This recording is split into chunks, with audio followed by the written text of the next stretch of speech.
Well, the action certainly is fast and furious. If you've just tuned into ESPN, where have you been? About time. Here we are. It is the semi-finals live from Ciputra World Mall. This is the Guinness World Series of Pool, the first ever speed pool tournament ever to be held in Asia. And I'm pretty sure we will be doing this again when you consider all the excitement that's been happening on these two tables in front of me. So Karl Boys, Dennis Orcullo, Chris Melling and Darren Appleton are our four semi-finalists this afternoon here in Indonesia. So let's continue now with our first round from the semi-final. Seeing the Guapo on table one. Karl Boys, he really is a force to be reckoned with, taking on our final Asian player at this point of the tournament, Dennis Orcullo, also known as Robocop. So gentlemen, when you're ready, we'll find out who the first player booking their place in the final today from the Guinness World Series of Pool will be. On my count of three, when I say go, that is your cue. 3, 2, 1, go. Two major heavyweights going head-to-head, and Dennis Orcullo, wasting absolutely no time there, has already pocketed the 2-ball. Nice spread for him, and there's a nice spread as well on table one for Karl Boys. How do you see this one panning out, Bob? I've got to ask you. Dennis has just missed the 5-ball, so it's not gone well for him. You know, a big advantage that Karl Boys has. He's a lot taller. He can get to the shots, reach out for the shots a lot faster than Dennis Orcullo, who's about 5 feet 4 inches tall, I would think. Yep, he is, and it's 6'2" for Karl Boys, so there's the difference with the reach across the table, like you just mentioned. Orcullo having to go around and wait for that cue ball to stop. Exactly the same as Boys.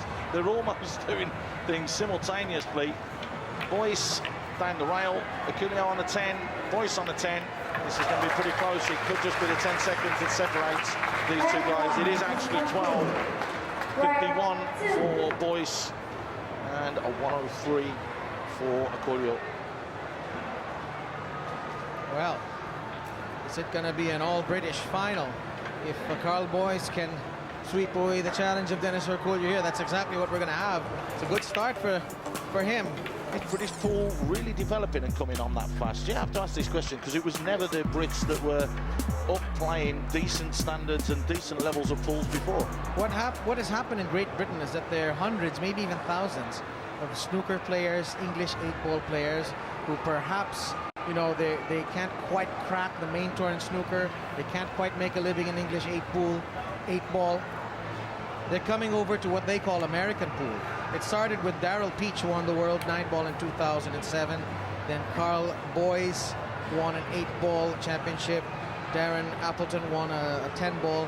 And it's like a wave, and they won a team championship together.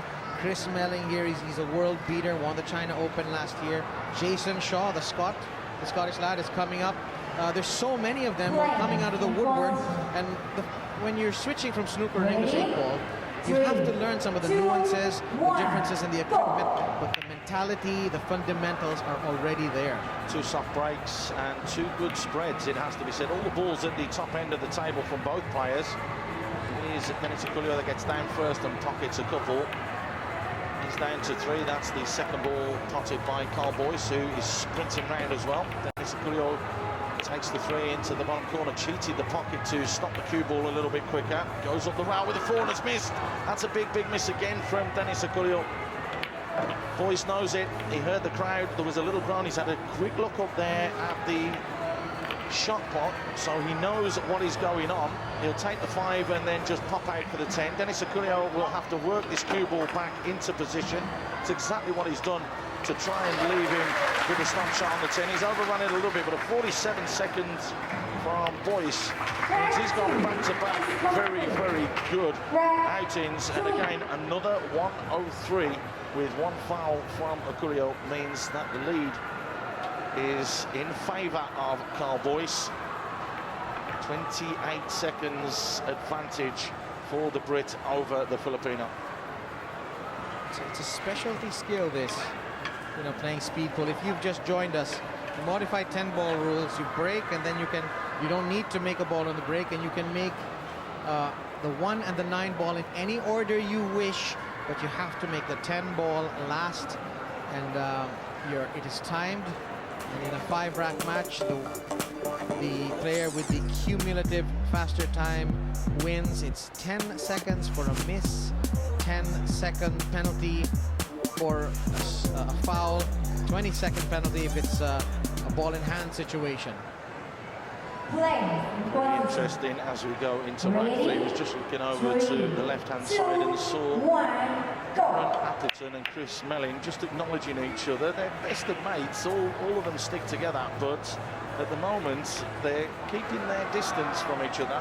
And big mistake there from Orcullo. It's going to really affect and hurt him again. And well, you have to say, Boyce is going about the business extremely well. He's not missing, and he's got a great finish here because the balls are set lovely for him. He'll take the 7 and pop back in. And Dennis Orcullo's missed another one. He's missed the 8 down into the middle bag. That's a second foul for him. Boyce wants to put the time on. He knows how dangerous RoboCop can be. Takes the 10 to the top. It's a stop ball. It's a 40-seconder from Boyce. 51, 47, 40. And Dennis Orcullo plays a nice bank shot there. It's a lovely shot to stop that cue ball and get himself onto the 4. He'll look for the 7 in the top bag. Comes back across. Nudges the 10 closer to the pocket. Finishes things off. And that is going to be 1-23 with 2 fouls on that occasion. You got to think that maybe as early as now, Dennis Orcullo is out of contention. He's just made a mistake in every rack, and Karl Boyce is playing flawless speed pool right now. So that 8-ball was not threatening the pocket at all from Dennis. 70 seconds behind. That just seems a little bit too much. 2:18 against 3:29. We're yet to see all the racks, all 5 racks come in under 4 minutes. Closest, of course, is Chris Melling. We may see that now with Karl Boyce. The way that he's attacked those first 3 racks, as you mentioned, was absolutely flawless. Yeah, what needs to happen now for Dennis is he needs to play perfect, and he needs to see Karl Boyce slip up here for Orcullo to have any chance of hanging in. Rack 4, crucial rack then for both players, and Dennis has missed again. Just looked as though he took it a little bit too early, so that's a problem. Karl Boyce has a look over at Dennis Orcullo's table, just assesses his situation. Dennis, you know, it's understandable that your technique kind of disappears when you're rushing, and that's what's happening to Dennis. Dennis wanted to take the 6, instead he's going to have to take the long 5, trust the table there, and good tournament for Dennis, semi-final finish. You would think here that Karl Boyce is going to make it an all-English final. Rolls out, that is going to be 47 on the clock, still 1 rack to go. Total time of 3:05, so we may see that 4 minutes breached very shortly. Orcullo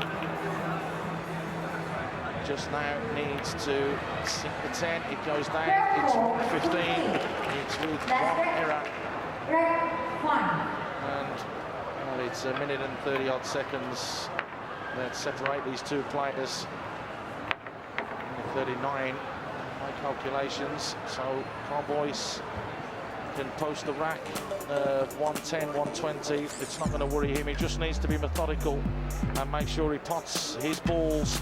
But the way that he's been moving, he'll want to make sure that he goes into the final in real good form. So don't expect anything less from Karl Boyce.